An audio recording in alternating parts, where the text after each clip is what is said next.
What's going on, ladies and gentlemen? Welcome back to another episode of the Raw and Unscripted Show with yours truly, Christopher Rausch, the place where I help you guys become rock stars in your life by eliminating excuses and tolerations in favor of having kick-ass, authentic, awesome results. I'm glad you guys are here with us. We are live right now on the video cast. We're here live every Tuesday night, 7 p.m. Pacific Standard Time. You guys can check us out on YouTube, Facebook, LinkedIn, Instagram, all the places. If you're listening to this on the audio podcast, thank you so much for that. We are in about 20 plus countries right now. We are a top 10% globally rated podcast. So thank you guys all for that. We appreciate you wherever you're tuning in from, whatever platform you're tuning in from. Thank you for making the Raw and Unscripted Show such a hit. I appreciate you. We are actually booked out until October of this year for guests. People are hitting me up all the time because the show is so popular. Because of the way we approach the content here. We are Raw and Unscripted. People really appreciate that. So a lot of people are lining up to be on the show. And for that, I thank you. If you guys are interested in being on the show, if you're guys watching the show, send us an email, info@noexcusescoach.com. We will check you out and we'll see what's happening. We'll have an interview, a pre-interview to make sure that it's all cool and copacetic to have you here, because we do pre-interview all of our guests to make sure that we're bringing you guys the best of the best in order to raise your standards and raise the opportunity for you to have success in your life. And that's what it really is. It's about me and my guest having a conversation, an authentic, transparent conversation about what it takes to become resilient, what it takes to overcome our excuses, what it takes to be able to overcome the chaos and the overwhelm in our lives, to be able to find that inner peace within ourselves, to really truly rock who it is that we are in this life. Because ladies and gentlemen, boys and girls of the court, I'm gonna tell you guys this, and it's very true. Life is short. Life is very short. We get the choice every single day of how we get to live that life. We get to choose the legacy that we get to live every single day.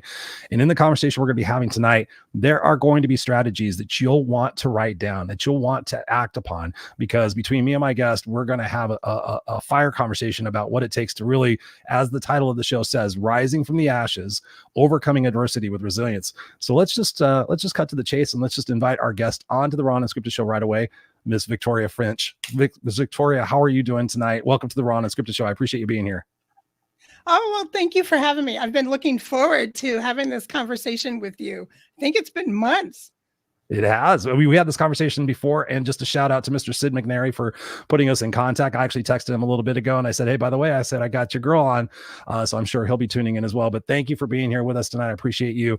My first question, with the fact that I titled the show as I did, Rising from the Ashes, Overcoming Adversity with Resilience, what do you most want to get across to people tonight, Victoria? And you're thinking about your life right now. It's 2024. We're rocking and rolling. We went through a pandemic.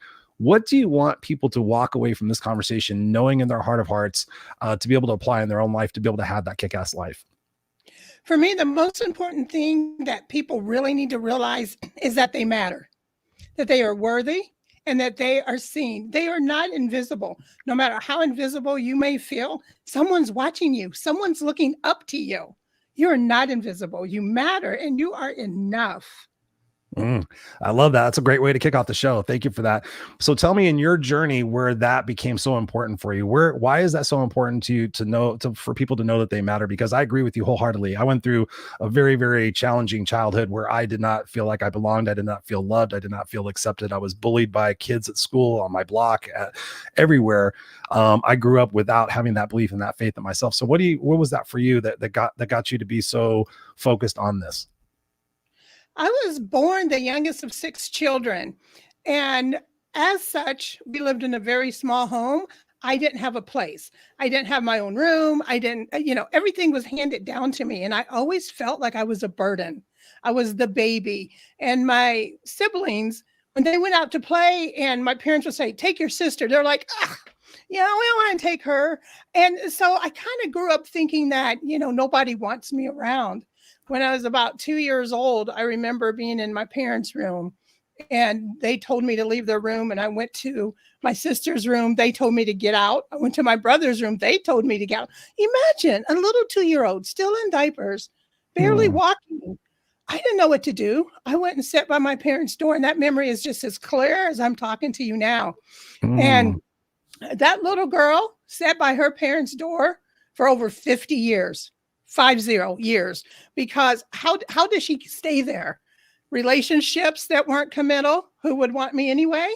Having sex with strangers, because I was also molested as a child and I thought that was my only worth. So I grew up with these things and it affected my relationships. I wanted to control everything. And it took me many years to realize the reason why I wanted to control so much was because so much of my childhood wasn't controlled. Preach it, sister. Preach it, sister. I mean, talk about that. How do you make amends with that? Because so many people listening and watching the show right now are in that same situation. They've had traumatic experiences that happened before the age of 5 or 7. What do you say to those little boys and those little girls? Because I know we're going to be talking about inner work later. It's one of the things I definitely want to challenge or talk to you about. But what do you say to those people to make a reconciliation with that past that maybe is not so great?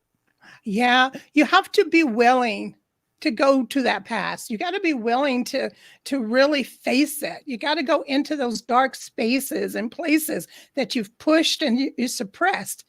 We act out and we don't know why. But if we are able to revisit that in a healthy way, then we can face it. In the Bible, it says, stand up to the devil and he'll flee from you, right? And that's kind of the same thing. We have to stand up to those feelings of inadequacy, those feelings of I'm not enough, I'm not worthy, I'm a nobody. We have to stand up to those feelings and face them, find out where they came from, and then we switch, we change it. Yes. We take ownership. We take responsibility. I love what you're talking about, Victoria. That's what I'm known for. I'm, as the no excuses coach, I'm known for that accountability, because so oftentimes we lie to ourselves. I just did a post about this recently. We lie to ourselves. We don't tell ourselves the truth about our situations. And I talk about it in this term, like you have to have awareness. You have to have acceptance, like the acceptance of the situation, not that you take that, not that it's your fault, but an acceptance of the situation. Here's where I'm at. Here's where the cards are laying today. And then that last A is action. Right? So we have to have awareness, we have to have acceptance, we have to have action. For you, you said, it took you 50 years. What was that point at 50, around 50, that caused you to have a different perspective on this and start that healing journey for yourself? I had been in and out of depression for many, many years.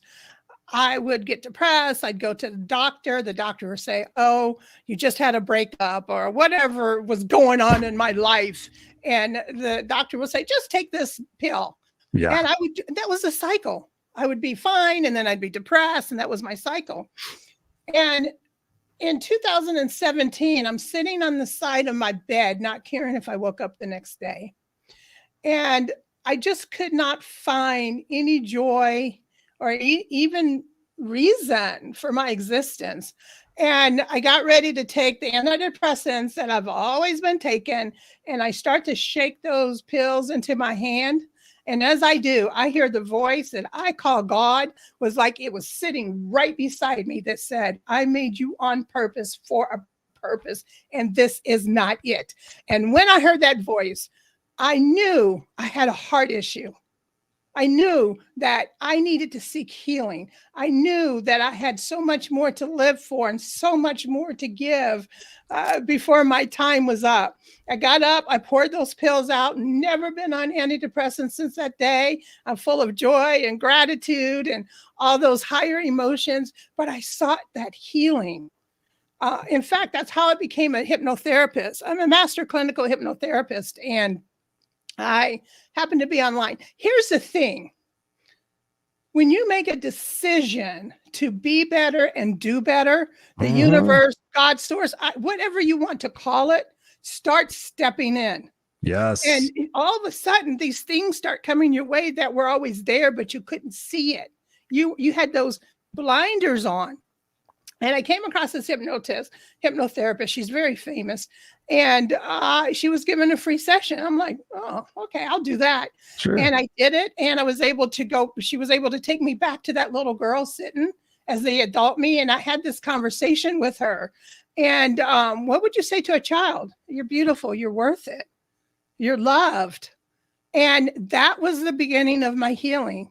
And I thought, man, if I'm like this, there's got to be a lot of people. And that's when I was given the mission to heal the world one heart at a time. And God gave me the moniker, the heart healer. I truly believe that.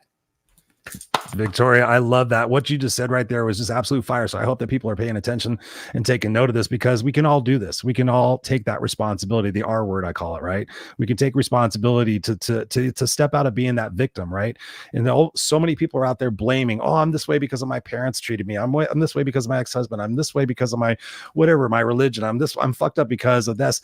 when they do that, and you know this, Victoria, they give away their power. It's like, oh, I depend upon those people to give me an apology so that I could be whole again. But you instead sit there and took that responsibility and took that proactive action to sit there and say, how can I reframe this differently? How can I see my situation differently? And you listen to that what I call the whisper. I call it the whisper, that little whisper that says, hey, don't turn right here, or hey, go do this, or hey, call that person. Like, that little whisper. So oftentimes we ignore that because we listen to the monkey brain, but the monkey brain is trying to keep us comfortable and certain and all those other things. So I love what you talk about that, because it's so true that for me, I've noticed in my life, and I've noticed in my client's life, that when you make that proclamation to say, listen, I'm not going to tolerate this bullshit anymore. I'm not going to allow people to walk on me and be a doormat. Because I ask my clients, I'm like, when did it become acceptable to be a doormat? Chris, it never was acceptable. I'm like, well, stop fucking being a doormat today. You got to do that. You got to stand up and you got to do those things, because when you do, to your point, Victoria, I love that. God Source Universe says, hey, your vibration is different. Your frequency is different. You're not down here in the low frequencies. And I don't know enough about the frequency stuff to be an expert at it, but I know that when you're sitting here and you're focusing on crap, you get crap. You focus on crap, you get crap friends, you get crap people, misery loves company, all those things. But when you say, listen, I'm not going to do that anymore, and here's what I'm going to do. I'm going to start tomorrow. I'm going to start taking better care of myself. I'm going to start talking to myself better. God Source Universe listens to that. And I don't know how it happens, but then opportunities start to show up at your doorstep, Victoria. Talk to us about the opportunities that have shown up for you since you decided to take your power back. Yes, many opportunities. Just being here with you. To be able to share this story and to let others who feel down, who feel out, who feel depressed, who feels unloved, unwanted, not enough, to be able to share that story and to have it go out. I mean, millions of people, hundreds of thousands of people will be hearing these stories, and it's up to us to tell our story, not to impress, but to impress upon others that we're just, I don't really like the word just, but we are ordinary people. Yes. And as ordinary people, if we can get out of what I call the basement of life, then you can too. Yes, I love that. It's really about going through those horrible situations, Victoria, and realizing that in earnest, they're happening for us, right? I look back on my life, and I'm able to look at this with a very objective perspective, I guess. If I look back on my life, people sit there and say, Chris, don't you wish you were never homeless, or don't you wish you had a normal life? And I'm like, no. I said, I don't want to go back and repeat any of those things, but the God's honest truth is, because I got to experience those things, not because I had to go through them, but I got to experience those things. I had choices after those experiences. I had a choice whether to be a victim, or I had a choice to be a victor. I had a choice to take imperfect action and fail my way to success, or I had a choice to stay miserable and complain and bitch, piss, and moan for the rest of my life. And every fork in the road I can look back and go, wow, I could have gave up right there. I could have sat there and stayed mediocre. I could have stayed complacent. I could have stayed whatever that people thought I was, but instead I chose to sit there and say, you know what, you guys can have your opinions about that's okay. I'm going to continue being me. I'm going to continue to invest in myself. I'm going to continue to surround myself with other people. And I noticed one of the breaking points for me in my road to recovery, in my road to finding inner peace, because that's something I've been in search of my entire life, is that I found I had to find two words: empathy and forgiveness. I had to find empathy and forgiveness for myself. I had to find empathy and forgiveness for my mom.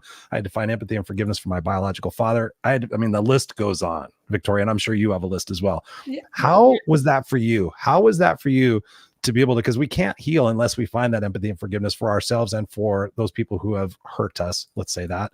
What was that journey like for you? Because I think that's the power right there, that we can help people overcome their own perhaps perspective of, oh, I can never forgive that person.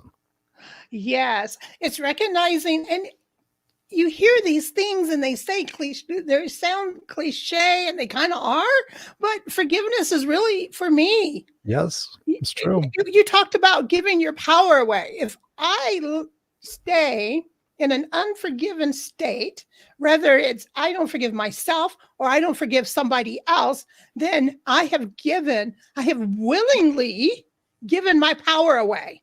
Right. And I know for many years, I went through the woulda, shouldas, if only I had-ofs.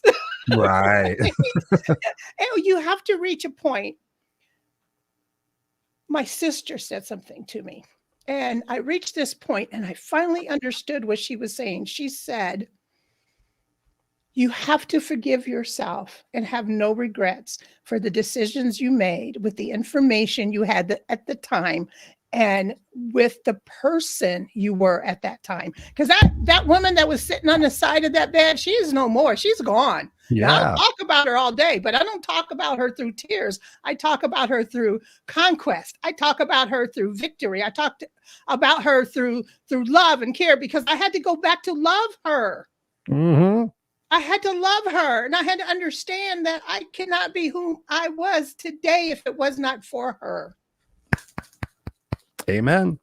Amen. I mean, I think the power of this lifetime that we have, Victoria, and I want you to speak to this, is that power of to be truly true to ourselves, right? So oftentimes as little boys and little girls, and I did about 2 years of child psychology research, because I thought I've always been fascinated with myself first, like, okay, how do I fix myself? And then if I could do that, I can help other people. That's kind of like the long and short of how I became a coach some 25 years ago.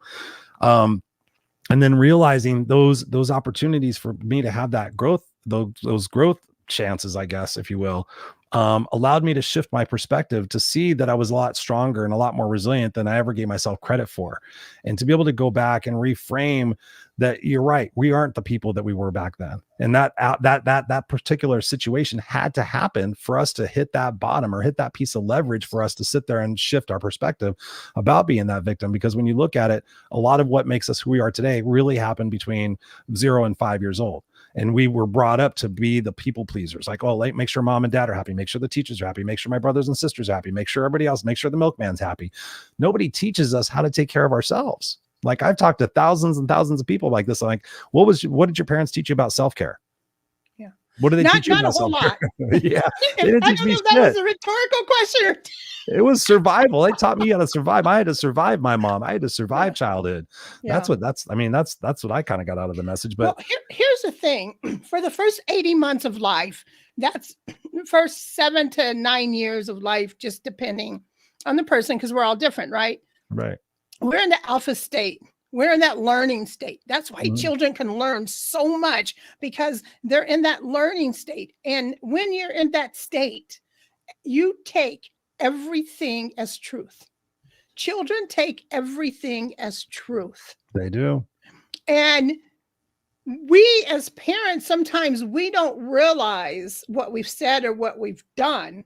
It could have been something really simple. And the child has, like me, in my case, my sisters and brothers wanted to go run and play. They didn't want to chug a little chubby baby around, right? So it was never about me. But I took that, I internalized that it was about me. Right. Now, I don't want to minimize anyone's trauma. I don't. But right. I will say memories are not true. Memories. Oh, go deep on that lies. Right there. Go deep on that, Victoria, because that's massive. Go deep on that. Yes. So what we remember isn't always the truth. And we will hold on to those things. In my case, that little girl sitting by the door, what I didn't remember was my father didn't know I was there, and he came and got me and picked me up, because emotion is energy in motion. The emotion of feeling unloved and unwanted was so strong. That's what I always looked for. I didn't look for the fact that my siblings would sit and play games with me. No, I always saw they didn't want me. I always saw that I was too loud. I always saw I was a burden. Because I had, at a child, had a memory that was, now the memory was true, but it wasn't the full story. Yes. Out of context. And I love that, because it really is so true. When I think about my memories about my childhood, I don't have anybody now that can tell me whether I'm right or wrong. My mom's passed away. I don't talk to my sister anymore. I wished her well. And so when I sit there and I think about some of those situations, especially in the path of writing my book, I wrote my life story last year. It's going to be out later this year. And in that process, thank you. It was a chore. It's been a chore.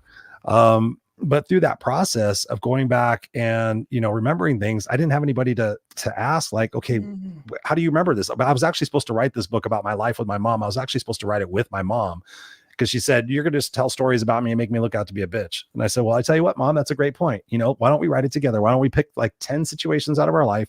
You write it from your perspective. I'll write it from my perspective. And then we'll come together and we'll talk about how we can see things from each other's perspective. And perhaps we can help other, parent-child relationships out there. And she's like, okay. And then she never did. Which was kind of sad, because as I was writing the book, I was like, I really as I wrote the book, I thought the one credit I will give to her at least is I'll try to see things from her perspective as I write. And so as part of the book, you can see, like, I could see what my mom was trying to do in this particular point. So it's trying to help the reader that perhaps if they have something with their parent that they can reconsider and reframe as well. What's your well, go ahead on that. But then I want to talk to you about what's your relationship now with your family, and how did that healing process go about? I lost my train of thought, what I was going to say. I'll answer your question. Here's the situation for me. I actually had a loving family. I just was so busy feeling unloved. I could not see all the love that was around me. Ooh. Heather, who was who also helped me with hypnotherapy, because after that free session, I wasn't quite there yet. And she said that, and I was like, damn, damn. Damn. And I have a really good relationship with my siblings. We're all best friends now. Oh, awesome. I had to see them, when you talk about from their point of view. I work with clients. I'm a certified inner child healer, and I'm a master hypnotherapist and cognitive behavior life coach, amongst other things. But when I work with clients, you mentioned seeing it from their perspectives. Mm-hmm. One way that I really help people forgive is to say this: imagine being them. Oh, I like that. What do you think they went through in their life to become that sort of person? And when they can see it, when my clients can see it that way, they're like, wow, my mother was abused. My mother was sexually abused. She was physically abused. She had alcoholic parents. And then all of a sudden the light bulb is like, well, hell, how else could she turn out? Exactly, right? Victoria. That. I love that. I love that, because that's the same thing. That's the same process I had to go through. I had to sit there, and like, my mom kept telling me she was 4 years old. I'm 4 years old. I'm 4 years old. I'm like, Mom, you're a grown ass adult. I act like it. And so in the process of writing the book, I thought, why does she keep saying that? And to your point, Victoria, I was going through this rabbit hole of trying to find empathy and forgiveness for her, because she messed my life up pretty bad at periodic parts. But I sat there, and to your point, I'm like, what is this 4 years old for? Like, what happened at 4? Oh, that's right. Her parents got divorced. I'm like, okay, so she was born in 1942, a white woman in the black part of Los Angeles. She was born to parents who were 22 and 23. Her mother was batshit crazy. Her mother has 5 certifiable psychiatric disorders that she gave me a list of. And I just went through the thing, and I'm like, she was born. Okay. So then she was not allowed to have friends. She was told to do her schoolwork. So she graduated high school at 15. She went to UC Santa Barbara at 16 years old. I started piecing it together. If I had gone through her steps, if I had gone through the things in her life that she went through, might I be like her? That's exactly how I framed it, Victoria. I said, yes. Might I be like her? And when I got to that end, when I got to the question mark in that frame, and I wanted to say no. I'm like, no. And I'm thinking about it. I'm like, if I was her in those situations, yeah, I would have probably turned out like her. And she used to tell me I've done the best I could. And I used to say I was bullshit. I'm like, you're full of shit. And then I started realizing, I'm like, she really did. For her, for who she was, for what her soul's journey was, for the lessons she needed to learn, she was going to place me for adoption. And when I asked her later in life, I said, why didn't you? And she said, well, I figured I could probably do better than putting you in the system. And I really believe that was probably a great idea, because I did turn out the way I did because of the choices that I made. When you think about your life and the people that you help, what are some of those first steps that you have people do to realize and embrace the love for themselves? Because I've found, more so than not, pretty alarmingly, that in my travels over the last 3 years, about 75% of the people that I talk to struggle with loving themselves. But yet they have the experience, they have the expectation that they want this beautiful relationship. They want this abundance. And I think what we're talking about in this conversation will align with this. What do you say to that? You have to connect the head with the heart. How do we do that? So many people will say, I love myself and I know that I'm a good person. And they will go straight to the head. I know. Mm-hmm. We know a lot of things, but what do you feel? Exactly. What do you feel? I feel I'm unlovable. Let's talk about that. Why do you feel you're unlovable? And they'll tell a bunch of stuff as why. And I just challenge it. Is that true? Is that always true? Mm-hmm. You're married. Yeah. But it's loveless. Well, somebody loved you enough to marry you. Someone loved you enough to have you. Whatever the circumstance, even if it was a religion and, oh, she didn't have a choice, her parent, whatever, they still went through with bringing you to life. Right. And we do exercises. We do a cheer exercise where we'll go and talk to the 5-year-old self. We'll talk to the 15-year-old self. We'll talk to that 5-year-old that felt alone, that was hiding, crouched in the corner. What would you say to him or her? Mm-hmm. What do you think they need to hear? We'll go to that. Then we'll go to that teenager. Maybe the heart was broken. Maybe you've always felt out of place. What would you say to them? And then we'll go to that young adult and have that conversation. It's a cheer exercise. And then we'll bring it up to the present and say, and what would you say to yourself now? Yeah. Wow. Rewriting the script essentially is what you're doing. You're rewriting that cognitive behavior, that belief system that was ingrained in us in a previous incarnation of ourselves, if you will. You're getting them to rewrite that story, rewrite that script in themselves. And I love that, because to what you said before, and I want to tie this all in for everybody listening, because it's so beautiful. You know about the RAS system, right? RAS, yes. The reticular. So you know about this, obviously, the reticular activation system. So you know where I'm going with this. When I tell people this simple exercise, I'm like, you're focusing on shit. Like, you wake up in the morning, what do? Oh, I look at my phone. I'm like, what do you look at first? The news. Okay, so you're polluting yourself. You're choosing to pollute yourself in the morning. But here, let's think about this for a second. What if you decided to focus on what you're grateful for? What if you decided to focus on what you're intentional for? What is it? What if you change the way and then flip the script on what it is that you're doing? Because if you're focusing on the negative, guess what? You're going to find more of it. You stub your toe in the morning. Oh my God, it's going to be a terrible day. Then your subconscious mind goes, okay, hey, we need to find proof of that, ladies and gentlemen. People, I'm not obviously not speaking to you, but the people who are listening. And so when I do this exercise for people, like, well, I kind of get it. And I'm like, okay, here's a good way of getting it. A great way of getting it. Look around your room. I want you to look around your room. I'll give you $1 million if you tell me everything that's blue. And people start going, okay, blue, blue, blue, blue, blue, blue, blue, blue, blue, blue, blue, blue, blue. And I'm like, okay, tell me what was orange.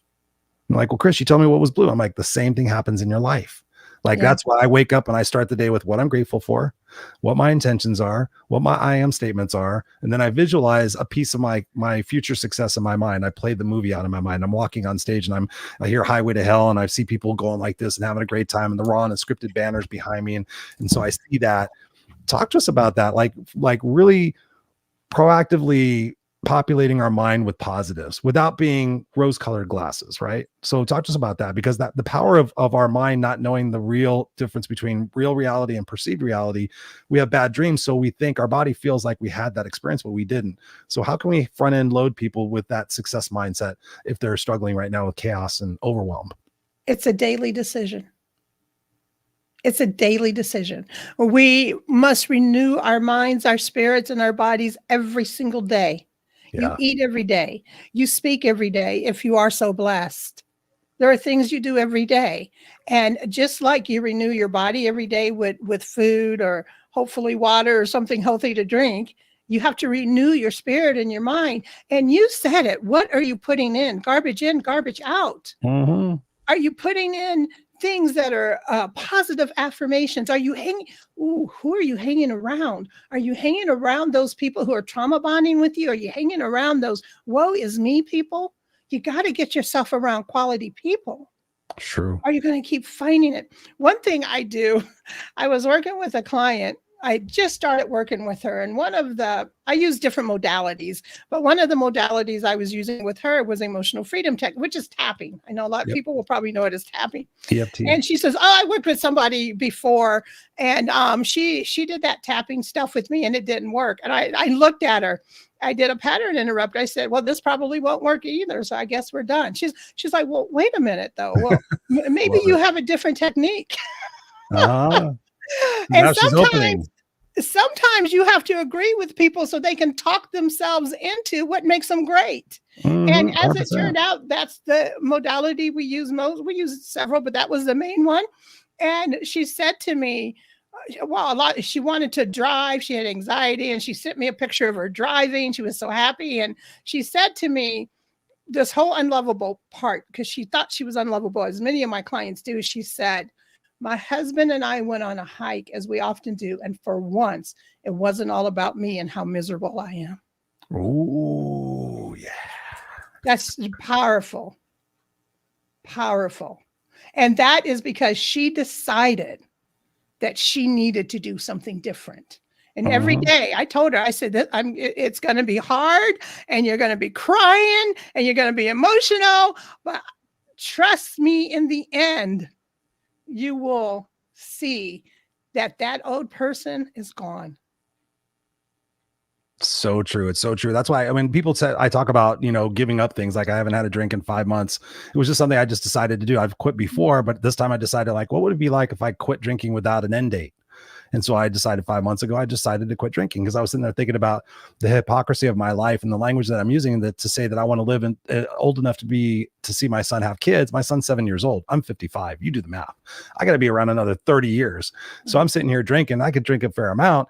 And so I just decided, you know what? I'm not going to do that. I'm not going to put that garbage in my system if I have an idea that I want to be here forever, or I want to be here for a long time. And I think that's what people need to do, is they need to snap out of the situation they're in and realize they have to make that determination. Like, am I doing the actions? Am I having the beliefs? Am I having the mindset of somebody that will have that mindset when they're successful, right? So I tell people, act as if, not fake it till you make it, but act as if. If you want to be a successful coach, you want to be a successful leader, what do those people do? What do they wear? What action, how do they speak? What words do they use? Where do they go to school?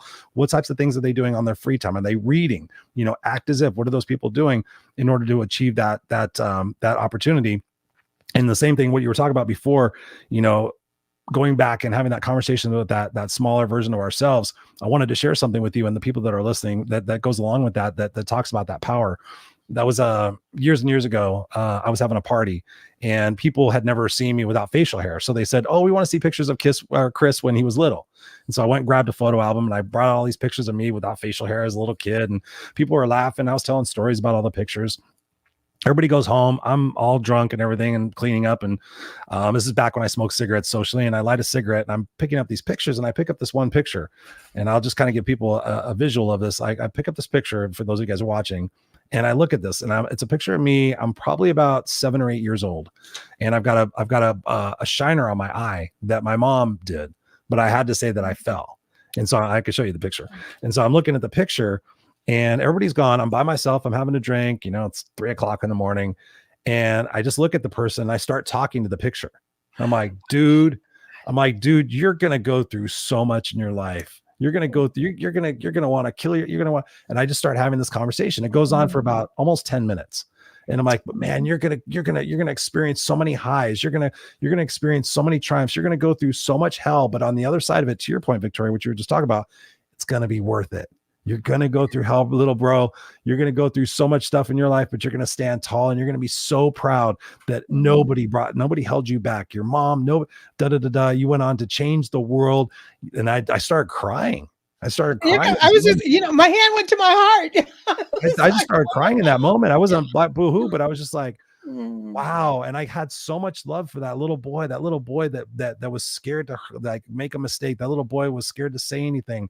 That little boy that just wanted people to love and hold him affectionately. And like, I achieved that in my life. I have a beautiful relationship and with my wife for 22 years. I've had amazing relationships in the past, all these amazing people in my life. But you're right. We have to be able to go back and speak to that loving soul within ourselves, because we're still those little boys and those little girls within inside of ourselves. So the sooner we do that healing, the sooner the better. So talk to us about that. So many people don't know what inner child work is. For the lay people that might be listening to that, what is that, and how do you take people through that journey? Sure. Your inner child is that child that is sometimes trapped within you. Yeah. It's that part of you that always is bringing up what I call the itty bitty committee, the one that has the doubt. Now, this is a child that has been wounded. And I know that you had posted something that Gabor Mate said, that trauma isn't what happened to you. It's the wound that was left, and that can be healed. Yes. And wounds can be healed. And I love that. Well, that inner child is still carrying that wound. It's still carrying that trauma. Yeah. And that is why you may overreact to something. And you're thinking, oh my gosh, why did I freak out over that? Mm-hmm. That inner child. And maybe you speak loud. People who speak really loud and sometimes really fast, that inner child feels unheard. That was me. Yeah. I speak very fast.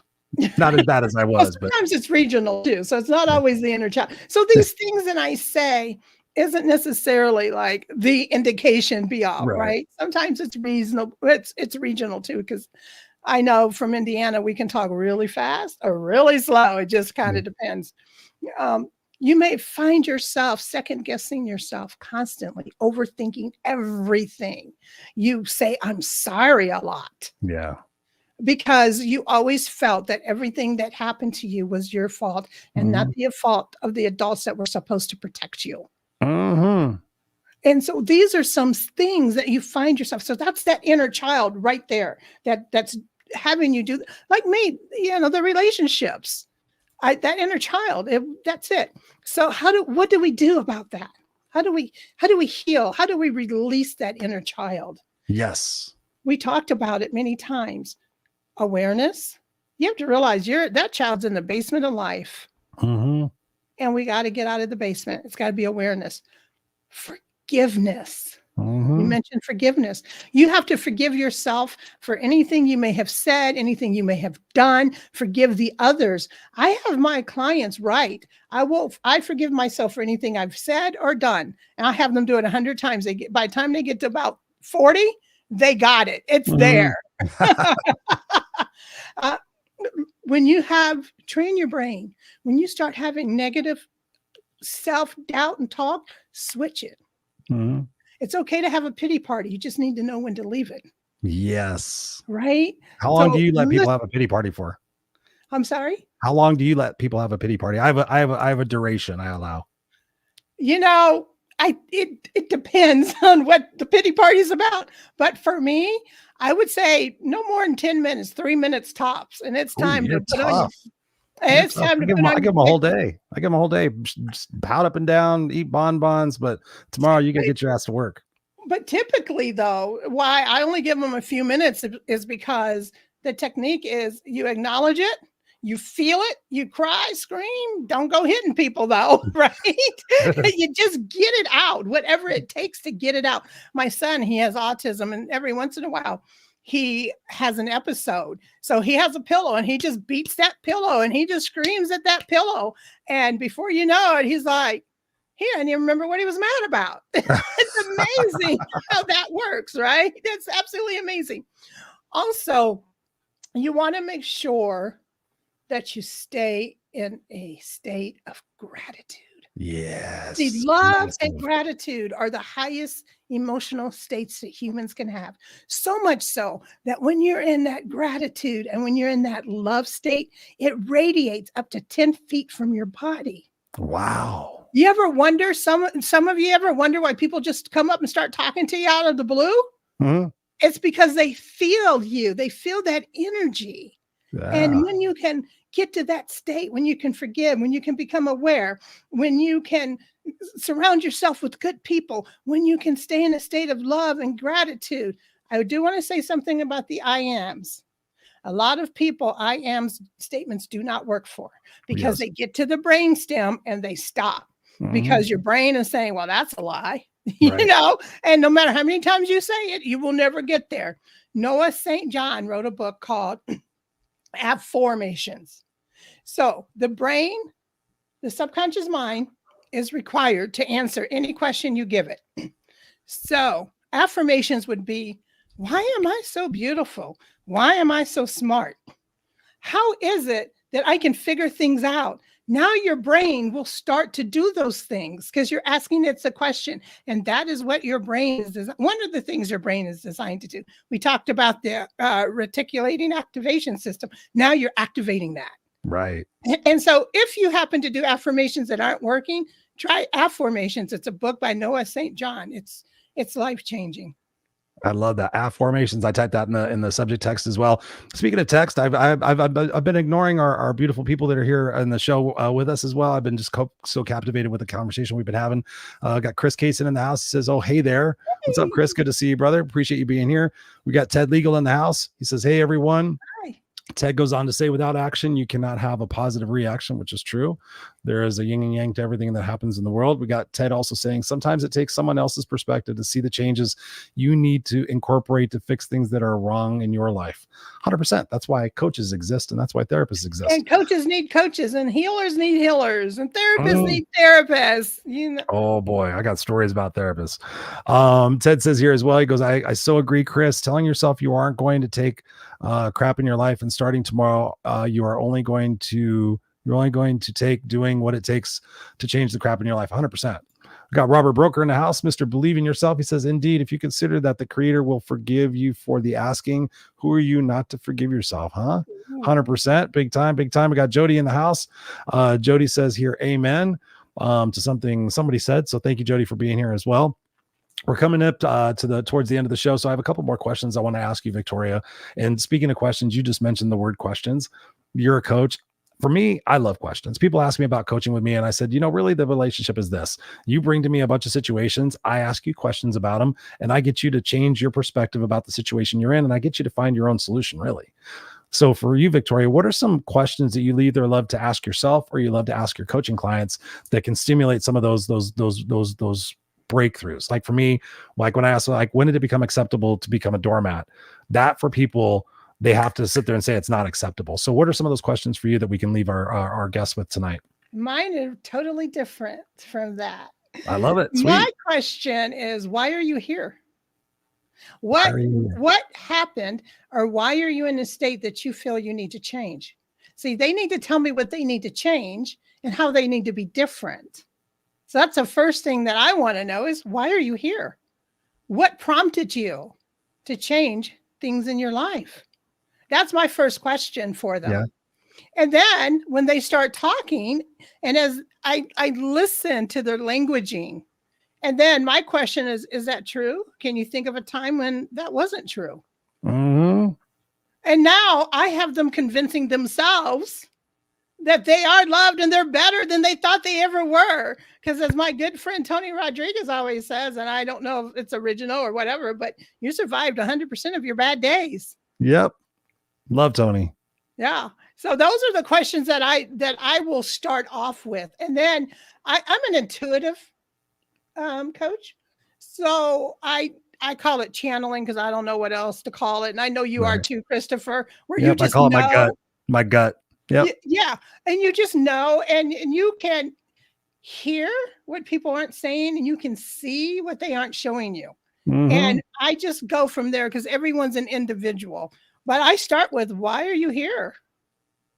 I love that. I mean, you got to go back to basics, really, and just sit there and identify. I mean, that's the same way I do it. I do it backwards in a way that I work with my clients. I'm like, in that same situation, like, what legacy do you hope to leave? Like, what's the, if today is your day, what legacy are you choosing to leave today? So for me, when I set my intentions in the morning, after I say what I'm grateful for, because I start the day off that, is I set the intention to use my words and my actions to make this world a better place. And so that when I go to sleep at night, I'll think about that. Did I achieve my intentions that I set this morning? And I'll review my day. And I'm like, did I use my words and my actions to make this world a better place? Yes. Because I've done this. I've done this show. Was I present and playful with my son? Yes, I was present. So when I can sit there and I can recap the day, I'm like, man, I really did a great job today. I could feel pride. I could feel integrity with myself and be able to recap on those. So I love that. My final question for you is one of my selfish questions I ask every once in a while, being the no excuses coach. What are some of your excuses and how do you overcome your excuses? Ooh, I love that. My excuses would be, I don't have enough time, or I don't want to be bothered with something when I have time to do everything I want to do, because I'm a digital nomad. I own a virtual assistant company, so they handle most things for me. But that's my excuse when I'm procrastinating. Mm-hmm. And I'm putting something off, and I just like, I snap out and I'm like, get your ass up and go do what you know you need to do. That's where I'm going. And then I get my ass up and I go do what I know I need to do. Oh, I love that. Okay, so I want to dovetail on that, Victoria. And here's something that you could do that maybe you haven't done before. But I recently started. I do a group accountability coaching program for people. It's like a low dollar, investment for them to meet with me twice a month and do stuff like that. But I recently gave them the exercise every Zoom meeting. I give them an exercise to do. And so I said, I want you to label your inner bitch voice. That's what I called it. I said, so when your inner bitch voice says, I don't feel like getting up at 5 o'clock in the morning, I want you to give your voice a name. So like I gave them the example. I changed the name of mine. So right now mine is Stan. So, hey, Stan, I appreciate your feedback, Stan, but I don't give a shit what you say, because when I get up at 5 o'clock in the morning, yeah, it's cold outside and my bed's comfortable. But guess what, Stan? An extra hour of sleep has never made me feel any better. Guess what, Stan? When I get up at 5 o'clock in the morning, I go to the gym and I get oxygen in my system and I start my day off and I see everybody out there being go-getters and hungry. I feel good about myself, Stan. I get back to my house before everybody wakes up, Stan, and I've already got a fucking edge on everybody. That's what's up, Stan. So there you go. And so I gave the exercise. I gave the exercise to my friends or to my coaching clients. They're my friends. And I said, name your inner bitch voice. They got all funny. I said, and then when that voice comes up and says, like, oh, I got to do laundry. I'll do laundry tomorrow. No, I'm going to do laundry right now, so that when I see that laundry basket empty, I'm going to feel a sense of pride on that. So fuck off. I'm going to do the laundry right now. I love how you future pace. Yes. We call that future pacing. So you future pace. You see the vision. You see, like, this is how I'm going to feel. This is what it's going to look like. And you can visualize it. It's like, oh, yeah. Yeah. Because I want to feel that rush of that oxygen in my brain and in my body, because I got up and I did the thing and I worked out. I love it. It works. It works. I mean, I find this, Victoria. I find that I talk to myself out loud, and I found this a couple of years ago, at least. And I said, when I talk to myself out loud, it really seems, because I asked myself, like, why do I talk to myself out loud? I'm constantly analyzing. It's kind of crazy. My wife hates it. And I sat there and I said, you know what? When I talk out loud, that voice is smarter than the one that's on the inside.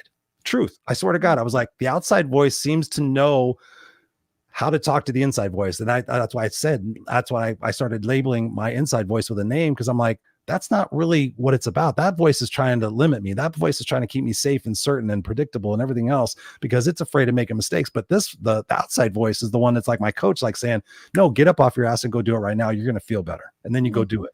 It's like having that person standing right beside you. Victoria Finch, I could talk to you all night. I could talk to you all day. I appreciate you so much for being here, dropping bombs. Where can people continue having the conversation with you? Where can they learn more about you and work with you, most importantly? Yes, you can find me on the internet at justaskvictoria.com. And actually, if you type in Just Ask Victoria, you can find me almost everywhere. On Instagram, as you can see, the Just Ask Victoria does have a hyphen because I got hacked. So it's Just Ask Victoria with an underscore at the end. And you can find me. If you go to Victoria Finch, also Victoria Finch, the Heart Healer, I'm so easy to find on Facebook, everywhere. There you go. That's how you find me. Just Ask Victoria.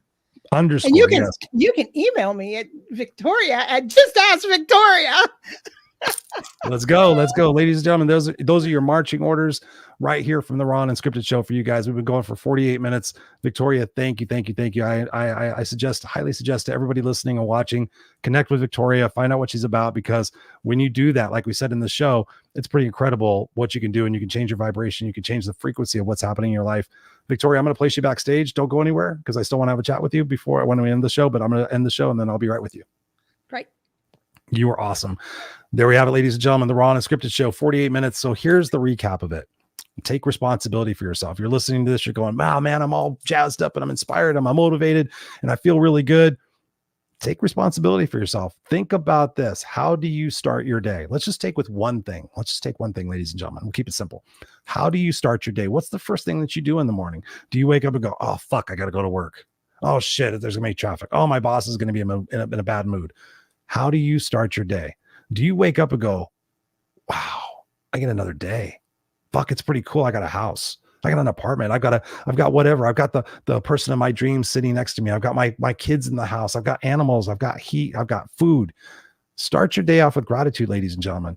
Take responsibility for your state. It's your state. Viktor Frankl talks about in Man's Search for Meaning, which you guys have heard me talk about on the show ad nauseum. So please go get the book. In that book, Surviving at Auschwitz Concentration Camp, he says, and I quote pretty much, you can tell me to do anything, but you cannot make me think or feel anything that I do not allow. So surviving an Auschwitz camp, he sits there and describes this power that he has within himself to decide who and what he's going to think about most, what he's going to visualize about in his brain, what he's going to focus on the most. Right? We talked about the reticular activation system, right? You go look at a new car, right? And all of a sudden you see that car everywhere. Why? Because it's now in the forefront of your mind. Right? If you're watching the news and you're talking about how shitty the world is and how bad the economy is and how fucked up the presidents are and la la la la la la la la, and then you go to work and you commiserate with everybody else, la la la la la. Do you expect all that negativity that's channeling around in your heart and your soul? Do you expect that to reap rewards? Or do you expect to have the same results over and over again and to be pissed off and regretful later? The point of this show, ladies and gentlemen, is to get you to take that responsibility, to decide today that when I wake up in the morning, I'm not going to be pissy. I'm going to be grateful. And guess what? I'm going to get up in the morning and I'm going to deservingly give myself that first hour. I'm going to spend 20 minutes doing some stretching. I'm going to spend 20 minutes doing some journaling. I'm going to spend 20 minutes doing some personal development work. I'm going to take that first hour from now on for the rest of my life. And I'm going to take that hour and I'm going to compound the things that I learn and what I do in that hour so that I have a bitchin' day. I have a kick-ass day, that I decide that as I'm going through my day, if somebody cuts me off, they're not cutting me off. I don't need to take it personal. I don't need to get all bitchy. I don't need to make the rest of my day horrible. I can sit there and say, wow, I am glad I'm not in such a rush as that person is. I hope that person doesn't have somebody who just got hit in a car and they're trying to get to the hospital. I hope that person doesn't have to shit themselves right now. Right? You get to choose how you feel. You get to choose how you show up in this world. And that's the strength of this conversation tonight. And what Victoria and I talked about is taking that responsibility, taking that imperfect action and choosing to find forgiveness and love in your life, right? You don't have to forgive necessarily the person or the situation. You can forgive the fact that it occurred. You can forgive the fact of how you've taken it personal for your entire life, a situation that perhaps happened once. And I'm not minimizing anything, but when you go to therapy and you choose to find empathy and forgiveness, and you understand that hurt people, you could start to find and see a slice of sunshine coming through. And as you open that slice of sunshine and you choose to embrace that every single day, guess what happens?